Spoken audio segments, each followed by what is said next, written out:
Allora, questo è l'ingresso principale e tutti si aspettano di trovare la sala grande, la platea, immediatamente di Certo. fronte, come succede nel 99% di teatri.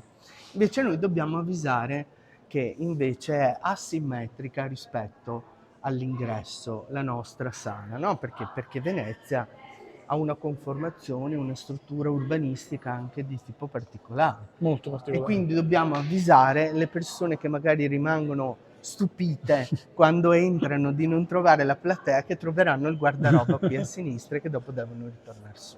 Ok. Quindi ci Cioè, vuole un'attenzione sì, da parte del personale di sala maggiore.